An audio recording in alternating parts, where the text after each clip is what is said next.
Hello YouTube, and welcome to this edition of Race Car Fabrication and Restoration. We're back in the shop today. We're going to continue knocking out these little final checklist items that we have before we get the Nova ready to drive and make it road worthy or track worthy, if you will. But the last episode you saw, we got some of the stuff done on the rear of the car. We got those tail light covers finished up, and also we got the sweet little Chevrolet sign made for the driver's side rear view mirror, or left-hand driver's side mirror. We are going to start up today. We need to get the brake lines installed, and we're going to go ahead and mess with the drive shaft a little bit. And we're going to go ahead and repack the bearings as well in the front of the car, check those bearings out. But hang in there with me. We'll be right back with you, and we'll get started. Welcome back, YouTube, and as you can see, there's a hole in the Lexan I was showing you a couple episodes ago, and we have our windshield laid out rough. And while I was doing that, Buddy's been playing with the brake lines and got everything run on the brake lines, real nice and neat. I tell you, trying to bend that up across that cross member was a little bear, but we got her done. Got everything ran now off of the master cylinder down, and I got to figure out which one's going to be front and rear. We've got we can swap around, so it won't be an issue.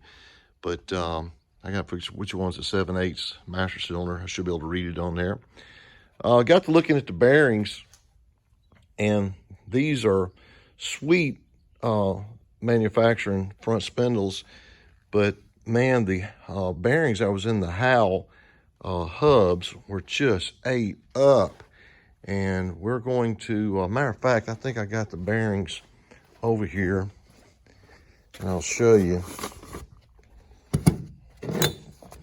The bearings, I hope you'll be able to see this or not as far as inside the race, but you can see how they were chopping in there, all those heavy marks.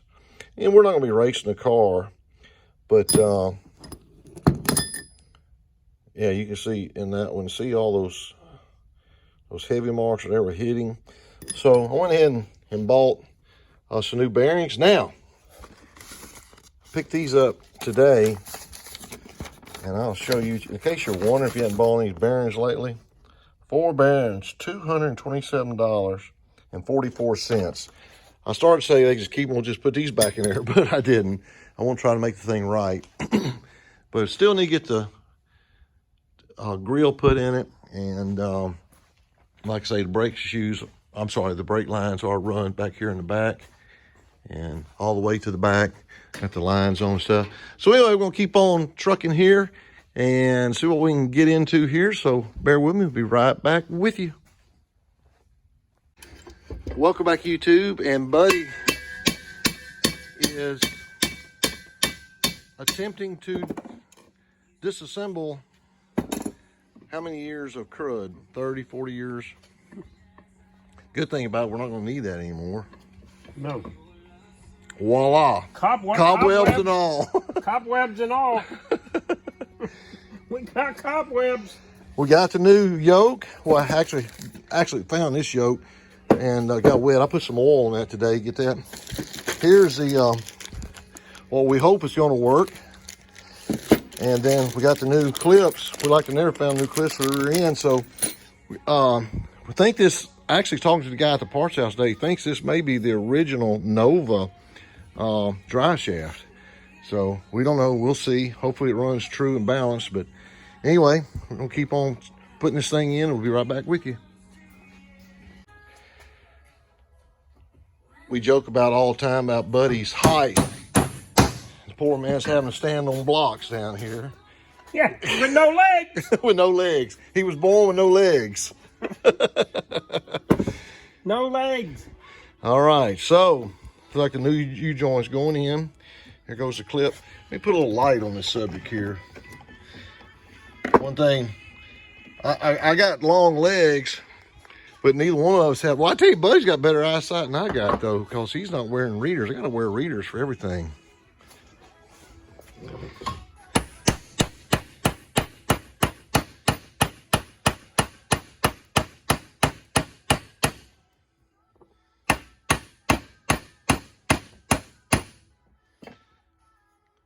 We hope that the U-joint on the other side, we didn't have it out to be able to measure it, but hopefully it'll be the same. This, it looks like early style Corvette, 66, Really? 67. Really? With the M22 transmission, because it's big, it's The big yeah, output, right. and then it jumps to the small dry shaft. Good, yeah. So that's what this U-joint Well, probably I tell you what, fits. I know that transmission came out of a Corvette.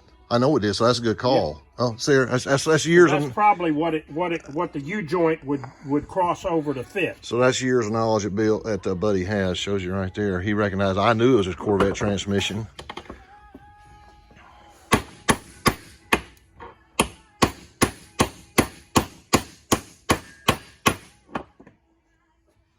Try to get enough clearance to get the clips in there.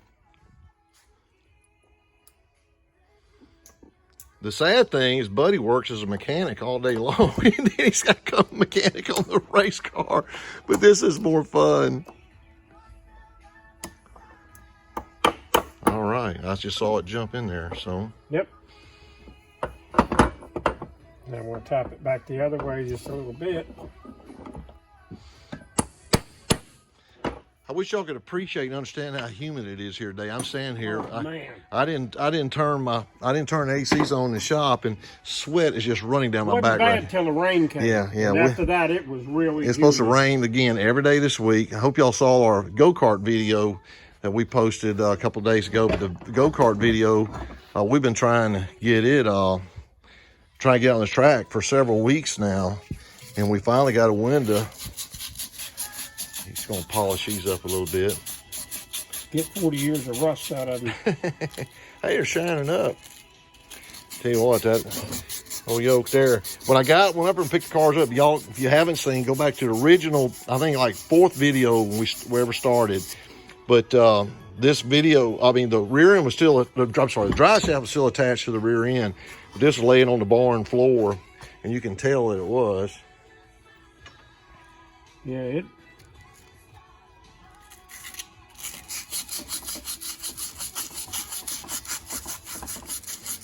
All right, we'll get these polished up and we'll see if we can slap them in there. So we'll be right back with you. Welcome back, YouTube. And as you can see, Buddy has successfully completed a transplant of a baby yoke to a man yoke. So, and the other side, like I say, I bought the new clips for it. So we should be good to go on the drive shaft now. So now on to another project. Okay, welcome back, YouTube. And the new drive shaft is in. The old new drive shaft. We're gonna paint it later. But this is a Corvette transmission. You see how big its yoke is compared to the other one. We are good to go. Now Buddy is installing the new bearing races of these gold-plated bearings, but nothing but the best for this old Nova.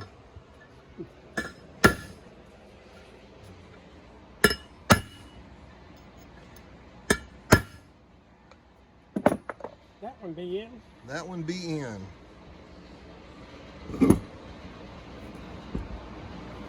It's seated all the way around. Yep. Oh. Y'all, it is hot. I know I said that a while ago. Had to break out the fan. If I didn't have to load up all these stupid tires, I would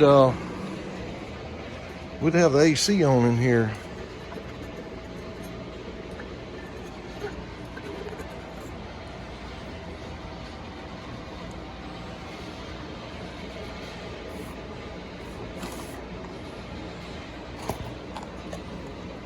This is the most expensive bearing made, Timken. Oh yeah, no, they're the best.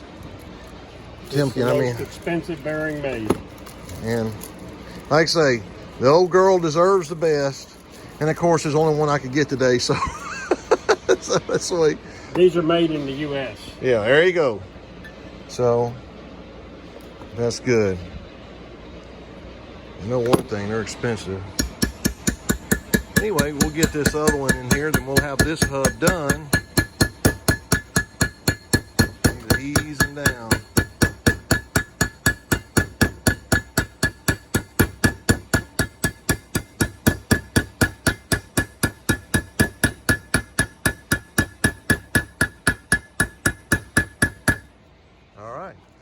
check back with you in a second. That one. Yeah, I got to go way down. Way down. Yeah, it's got to go. We got to still get this gap down there. So anyway, we'll let him beat that thing in, and we'll be back with you in a second. Okay, Buddy's got this left side done. We have no more grinding noise. Yeah, I showed him the marks in the race. So yeah, that's a lot more gooder, as they say. So he's gonna do the other side possibly tomorrow. But hey, got the drive shaft in, got the left front in, and like I said, we got the brake lines. You see how pretty they look. So hey, making progress. But all right, that's gonna wrap it up for today. We'll check back with you tomorrow. Hang in there. Welcome back, YouTube, and it is a great day to continue working on the Nova. And Buddy and I were talking about putting in a little filler plate back there, kind of like a license plate, it's a little bit oversized, but we're going to put 1966 across there, and that looks a little better than having a big hole. So I went ahead and matched the white color of the body. I put some white aluminum back there. And that looks pretty sweet. So that was just a 5-minute fix. I'll show you something else I'm playing with. We got talking about trying to put a vent glass up here. So I'm playing with some aluminum here now and trying to work on the shape of it, how I want it to look. But I think that's pretty close to what I want. Then we're gonna put plexiglass here. I'll probably put a little 45 on a little kick out there. That looked pretty trick, just a nice little addition to it. So I'm gonna try to see if I can come up with a piece of Lexan. And I've got plenty over here we cut out of the windshield, so I'm gonna go ahead and try to see if I can knock this out real quick. And I gotta bend up a piece of aluminum there on the bottom to get it mounted on the bottom. So see how that turns out. So let me see if I can come up with some aluminum, and we'll be right back with you. Okay, welcome back. And I found a piece of Lexan. We'll actually cut a piece of the Lexan off the leftover from the windshield. So I've kind of got it laid out here. This is going to be a shot in the dark, and hopefully it'll work. We'll see what happens. So I'm going to trim it out here real quick.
Okay, there it is. And like I say, if this fits, I'm afraid I'm gonna have to make it a little bit longer. It was hard to get and get exact measurements, so we'll just use this throwaway piece if we have to. But we'll go over and see what we got. So let's check it out. Be right back with you. Okay, welcome back. And actually, all I had to go back and do was just cut this top of this tip off. But that looks pretty good. And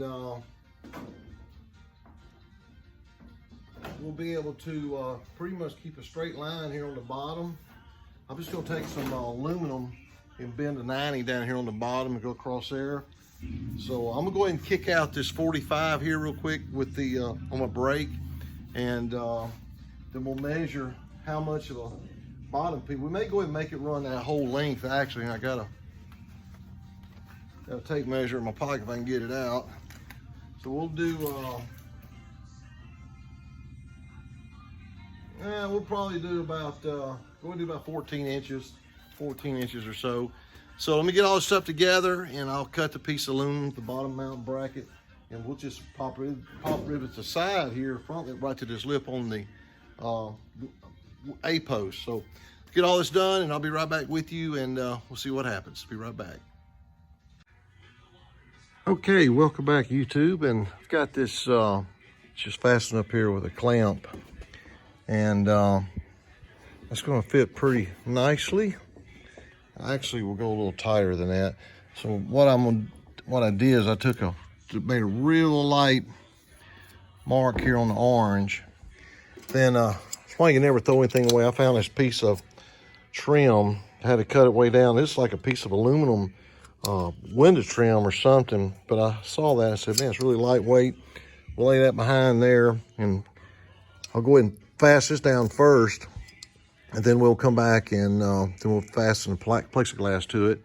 Then we'll go down and fasten that. So let me kind of get all the stuff laid out, but kind of give you an idea of what it's going to look like.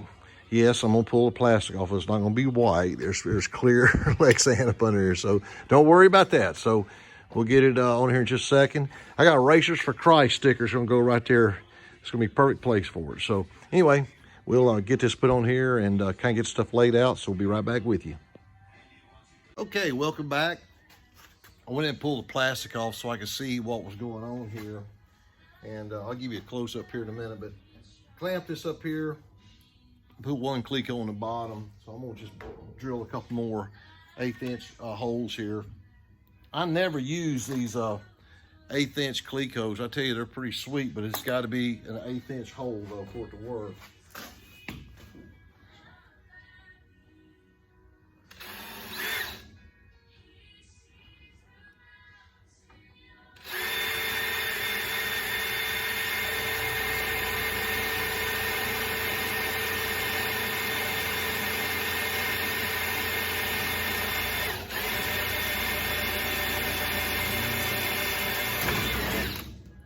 My 1/8 inch drill bit is about out of gas.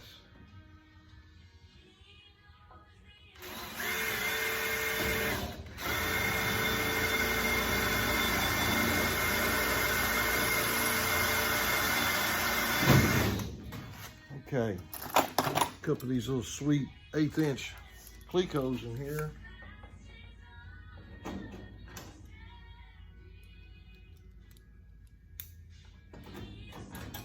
Okay. Now, whenever we put this piece of trim I was telling you about here, this will go like this, and I think the white will look good back there. One thing I got to do, I got to go and I've got to bend this over more, so I'm going to do that. That's why I want to get it where I can see, pull the plastic off so I can see exactly what I've got to get done. But we need to put this, going to be more than a 90, lay it in. So let me get that done. I'll be right back with you. Okay, welcome back, YouTube, and we got the bottom piece put in, support bracket, and this kind of gives you an idea of what we're going to end up with. So I'm going to go ahead and probably go ahead and pop rivet this in and let you look at it here when we get done. So let me, I'll have to drill the holes across the bottom here. So get this put in, and we'll see how this turns out. So we'll be right back with you.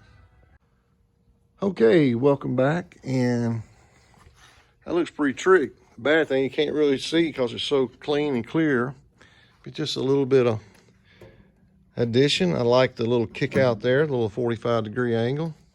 So whenever we get the Lexan in there for the windshield, I think that'll look pretty good.